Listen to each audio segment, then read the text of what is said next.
హిందుత్వం ముసుగులో మా వ్యాపారాలను ధ్వంసం చేయాలని, ఇక్కడున్నటువంటి సంపదను దోసుకోబోవాలని చూస్తే మేము ఊరుకోం బ్రదర్. ఇది హిందువులకు వ్యతిరేకమో. ఇప్పుడు మీ దుకాణాన్ని కొల్లగొట్టి వాళ్ళ దుకాణం పెట్టట్లే, హ్మ్.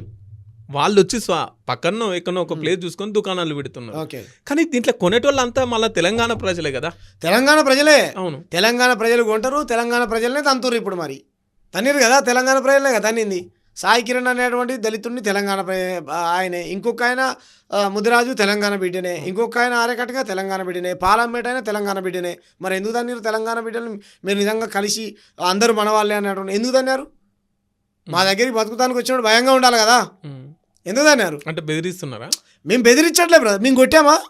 మేము ఎవరిని కొట్టలే, మేము ఎవరిని తిట్టలే. భయంతో ఉండాలని చెప్పేసి బెదిరిస్తున్నారా? భయంతో, బాధ్యతతో ఉండాలి, బాధ్యతతోనే ఉండాలి మీరు.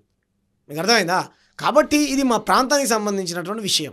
ఉద్యోగ ఉపాధి అవకాశాలు కల్పించండి మా ప్రాంతం వాళ్ళకే.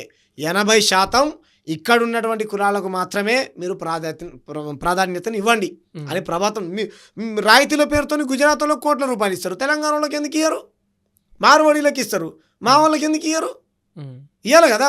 ఒక తాళ్ళెక్కుడు తప్ప మిగతా అన్ని పనులు చేసేసారు వీళ్ళు. ఒక తాళ్ళు ఎక్కలేదు, మటన్ చికెన్ సరే మటన్ చికెన్ దుకాణాలు కూడా బినామీల పేర్లతో పెట్టుకున్నారు అనుకో. తాడి చెట్లు మాత్రం ఎక్కలేదు, గవర్నర్ల వృత్తిని మాత్రం ధ్వంసం చేయలేదు, మిగతా కులాల వృత్తులు అన్నీ ధ్వంసం చేశారు.